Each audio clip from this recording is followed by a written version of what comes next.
തമിഴ്നാട്ടിൽ വീണ്ടും ഇലക്ഷൻ. ഇങ്ങനെ പോയി കഴിഞ്ഞാൽ തമിഴ്നാട്ടിൽ വീണ്ടും ഇലക്ഷൻ നടക്കാനുള്ള എല്ലാ സാധ്യതയും കണ്ടുവരുന്നുണ്ട്. ഞാൻ ഇതിന് മുമ്പേ ഒരു വീഡിയോ ചെയ്തിരുന്നു. ആ വീഡിയോയിൽ ഞാൻ പറഞ്ഞത് 99% വിജയ് നാളെ മുഖ്യമന്ത്രിയായിട്ട് സത്യപ്രതിജ്ഞ ചെയ്യും എന്നുള്ളതാണ്. ഒരു 1% മാത്രം ഞാൻ ബാക്കി വെച്ചായിരുന്നു. ആ 1% ഞാൻ പറഞ്ഞത് എന്താണെന്ന് വെച്ച് കഴിഞ്ഞാൽ ആ 1% വേണമെങ്കിൽ എന്ത് വേണമെങ്കിലും നടക്കാന്നുള്ളതാണ്. ആ 1%ല് ഇപ്പോ ഉലഞ്ഞാടുകയാണ് തമിഴ്നാട് രാഷ്ട്രീയം, അല്ലെങ്കിൽ വിജയ് എന്ന് വേണമെങ്കിൽ തന്നെ പറയാം. നാളെ 7-ാം തീയതി വിജയുടെ അണികളായിക്കോട്ടെ എല്ലാവരും ആയിക്കോട്ടെ നെഹ്റു സ്റ്റേഡിയത്തിൽ, ചെന്നൈ നെഹ്റു സ്റ്റേഡിയത്തിൽ സത്യപ്രതിജ്ഞയ്ക്കുള്ള എല്ലാ ഒരുക്കങ്ങളും ചെയ്തുകൊണ്ടിരിക്കുകയാണ്. പന്തൽ കെട്ടുന്നു, ബാക്കിയുള്ള കാര്യങ്ങൾ ചെയ്യുന്നു, എല്ലാം ചെയ്തുകൊണ്ടിരിക്കുകയാണ് നാളെ സത്യപ്രതിജ്ഞയ്ക്ക്. പക്ഷേ ഇപ്പോഴാണ് ഗവർണർ ഒരു ട്വിസ്റ്റ് അറിയിച്ചത്. ഇനിയും ഒരു മെജോറിറ്റി ഭൂരിപക്ഷം വിജയന്റെ ടിവിക്ക് ഇല്ല, അതുകൊണ്ട് ഗവർണർ അംഗീകരിച്ചിട്ടില്ല എന്ന് പറഞ്ഞിട്ട് ഒരു ന്യൂസ് നാഷണൽ മീഡിയയിലായിക്കോട്ടെ, നമ്മുടെ കേരള മീഡിയ, തമിഴ്നാട് മീഡിയ, എല്ലാ മീഡിയയിലും വാർത്താ ചാനലുകളിൽ വന്നുകൊണ്ടിരിക്കുകയാണ്. അപ്പോൾ എല്ലാവർക്കും അറിയുന്ന പോലെ വിജയ്ക്ക് ഇപ്പോ ടിവിക്ക് ഇപ്പോ 108 സീറ്റാണുള്ളത്. ഇപ്പൊ കോൺഗ്രസ് വിജയ്ക്ക് കൈ കൊടുത്തു കഴിഞ്ഞു.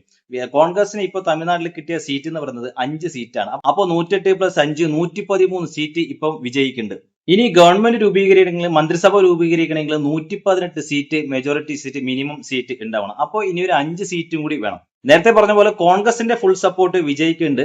ഇത് ഈ ഗവൺമെന്റ് രൂപീകരിക്കാൻ വേണ്ടി മാത്രമല്ല. കോൺഗ്രസിന്റെ സെക്യുലറിൽ പറഞ്ഞിട്ടുള്ളത്, സെക്യുലർ എന്ന് പറഞ്ഞാൽ അവരെ ലെറ്റർ പാഡ് അടിച്ചിട്ടുള്ള ഒരു നോട്ടീസിൽ പറഞ്ഞിട്ടുള്ളത്, ഇത് ഗവൺമെന്റ് രൂപീകരിക്കാൻ വേണ്ടി മാത്രമല്ല, ഇനി അങ്ങോട്ട് ഫുൾ സപ്പോർട്ട് ടിവിക്ക് കൊടുക്കുന്ന രീതിയിലാണ് കോൺഗ്രസ് പറഞ്ഞിട്ടുള്ളത്. അതായത് ലോക്കൽ ഇലക്ഷൻ, നമ്മളെ പഞ്ചായത്ത് ഇലക്ഷൻ, നിയമസഭാ ഇലക്ഷൻ, അതേപോലെ തന്നെ ലോക്സഭ, രാജ്യസഭ ഇലക്ഷൻ, എല്ലാത്തിലേക്കും പിന്നെ ടിവിയുടെ കൂടെ ചേർന്ന് വർക്ക് ചെയ്യാനും ടിവിക്ക് ഫുൾ സപ്പോർട്ട് ഉണ്ടാവുന്നതാണ് കോൺഗ്രസ് പറഞ്ഞിട്ടുള്ളത്. അപ്പൊ ഈ കോൺഗ്രസിന്റെ സപ്പോർട്ട് കിട്ടിയതോടെ വിജയ് ഗവർണറെ കാണാൻ പോകുന്നു. എനിക്ക് മെജോറിറ്റി സീറ്റ് ഉണ്ട്, 113 സീറ്റ് ഉണ്ട് എന്ന് പറഞ്ഞിട്ട് വിജയ് ഗവർണറെ കാണാൻ പോകുന്നു.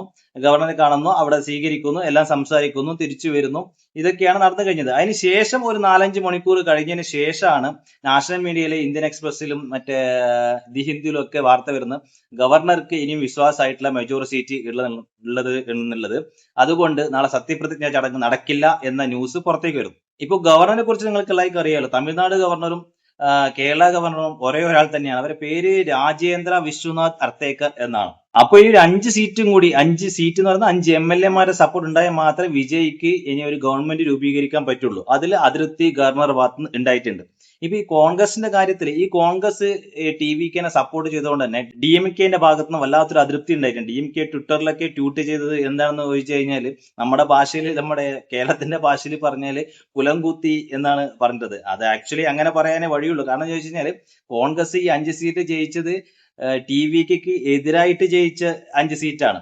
DMKയുടെ കൂട്ടുകക്ഷിയായിരുന്നു കോൺഗ്രസ്. അപ്പോ കോൺഗ്രസിന് കിട്ടിയ വോട്ട് എന്ന് പറയുന്നത് DMKന്റെ വോട്ടും അതേപോലെ ബാക്കിയുള്ള ഘടകകക്ഷികൾ എല്ലാവരുടെ വോട്ടും ചേർന്നിട്ടാണ് ഈ കോൺഗ്രസ് ഈ 5 സീറ്റിലേക്ക് ജയിച്ച് കയറി വന്നത്. അപ്പോ ഇപ്പൊ ടിവിക്ക് തന്നെ സപ്പോർട്ട് ചെയ്യുമ്പോൾ DMK കൊലംകുത്തി എന്ന് വിളിക്കുന്നതിൽ അതിശയമൊന്നുമില്ല. ഇങ്ങനെയുള്ള ഒരു ക്രിട്ടിക്കൽ സിറ്റുവേഷനാണ് വിജയും ടിവിക്ക് ഉള്ളത്. 5 സീറ്റ് കോൺഗ്രസിന്റെ എന്തായാലും ഉറപ്പിച്ചു കഴിഞ്ഞു. ഇന്നൊരു 5 സീറ്റ് കൂടി വേണം. അതിലിപ്പം CPM-ന് ഞാൻ മുംബൈ ചെയ്ത വീഡിയോയിൽ പറഞ്ഞ പോലെ CPM-ന് ഒരു 2 സീറ്റ് ഉണ്ട്, CPI-ക്ക് 2 സീറ്റ് ഉണ്ട്, അതേപോലെ VCKക്ക് 2 സീറ്റ് ഉണ്ട്. ടോട്ടലായിട്ട് 6 സീറ്റ് ഇപ്പം നിലവിൽ ചെറിയ ഘടകകക്ഷികൾക്ക് ഉണ്ട്. അതായത് തമിഴ്നാട്ടിൽ ചെറിയ ഘടകകക്ഷികൾക്ക് ഉണ്ട്. പക്ഷെ ഇവർ സപ്പോർട്ട് ചെയ്യാൻ മടിക്കും. കാരണം എന്ന് വെച്ച് കഴിഞ്ഞാൽ ഇപ്പൊ കോൺഗ്രസ് സപ്പോർട്ട് ചെയ്തുകൊണ്ട് DMK അതിഭയങ്കരമായിട്ടാണ് വിമർശിച്ചിട്ടുള്ളത്. കുലംകുത്തി എന്ന് പറഞ്ഞിട്ട് അതിഭയങ്കരമായിട്ടാണ് വിമർശിച്ചിട്ടുള്ളത്.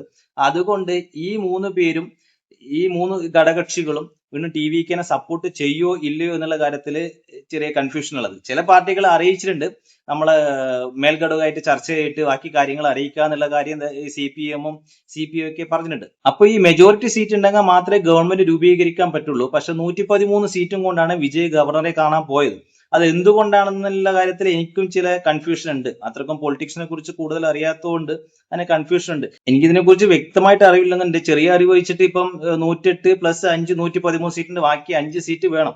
അപ്പൊ ഈ ഗവർണർക്ക് വ്യക്തിപരമായിട്ടുള്ള തീരുമാനം എടുക്കാം. ഗവർണർ തീരുമാനമാണ് അത്. ഇപ്പൊ ഗവർണർ പറഞ്ഞ നോക്കിയാൽ സത്യപ്രതിജ്ഞ ചടങ്ങ് നടത്താം. പക്ഷെ അടുത്ത ഫസ്റ്റ്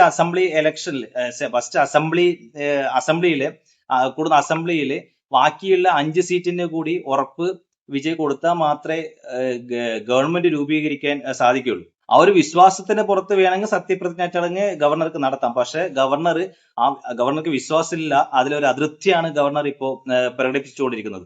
അതുകൊണ്ട് ഇപ്പൊ നാളെ നടത്താനിരിക്കുന്ന സത്യപ്രതിജ്ഞാ ചടങ്ങ് നടക്കോ ഇല്ല എന്നുള്ള കാര്യത്തിൽ സംശയം തന്നെയാണ്. എന്റെ വിശ്വാസം അനുസരിച്ച് നാളെ സത്യപ്രതിജ്ഞാ ചടങ്ങ് നടക്കാൻ ചാൻസ് കുറവാണ്. ഒരു ദിവസമോ 2 ദിവസമോ മാറ്റി വെക്കാനുള്ള ചാൻസ് കൂടി ഉണ്ട്. ഇനി ബാക്കിയുള്ള ഘടകകക്ഷികൾ സപ്പോർട്ട് ചെയ്യോ ഇല്ല എന്നുള്ള കാര്യം ഇനിയും കൺഫേം ആയിട്ടില്ല. അവർ സപ്പോർട്ട് ചെയ്ത് കഴിഞ്ഞു കഴിഞ്ഞാൽ സത്യപ്രതിജ്ഞാ ചടങ്ങ് നടത്താനും അടുത്ത മുഖ്യമന്ത്രിയായിട്ട് വിജയ്ക്ക് അധികാരത്തിൽ കയറാനും സാധിക്കും. ഇതിൽ വേറൊരു ട്വിസ്റ്റും കൂടി ഉണ്ട്. ഇപ്പം വിജയ് പറയുന്നത് വിജയ് രണ്ടിടത്തിലാണ് ഇപ്പം ജയിച്ചിട്ടുള്ളത്. 2 സ്ഥലത്ത് MLA ആയിട്ട് നിലനിൽക്കാൻ പറ്റില്ല. ഒരു സ്ഥലത്ത് MLA സ്ഥാനം രാജിവെച്ചേ മതിയാവും. അപ്പൊ അവിടെ റീ ഇലക്ഷൻ നടക്കും. അപ്പോ ഒരു സീറ്റ് കുറവാണ്. ഇപ്പം ആക്ച്വലി ഇപ്പം നമ്മ 108 എന്ന് പറയുന്നത് ആക്ച്വലി 107 സീറ്റാണ് TVK ഉള്ളത്. ഇപ്പം റീ ഇലക്ഷൻ നടത്തിയിട്ട് വീണ്ടും TVK തന്നെ അവിടെ ഇലക്ഷനിൽ ജയിക്കണം. എന്നാൽ മാത്രമേ ഈ കണക്കെല്ലാം ശരിയാവുള്ളൂ.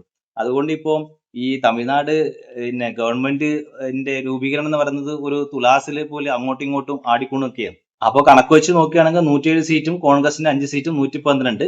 ഇനി ഒരു 6 സീറ്റും കൂടി വേണം. ഈ 6 സീറ്റിൽ ഞാൻ നേരത്തെ പറഞ്ഞ പോലെ CPM 2 ഉണ്ട്, CPI 2 ഉണ്ട്, IUML 2 ഉണ്ട്. അതായത് ഇന്ത്യൻ യൂണിയൻ മുസ്ലിം ലീഗ് ഉറപ്പിച്ചു പോയി കഴിഞ്ഞാൽ TVK സപ്പോർട്ട് ചെയ്താൽ മതി. അപ്പൊ ആ 2 സീറ്റ് നോക്കേണ്ട ആവശ്യമില്ല. പിന്നെയുള്ള ഒരു ലോക്കൽ കക്ഷിയാണ് VCK 2 എന്ന് പറഞ്ഞിട്ട്.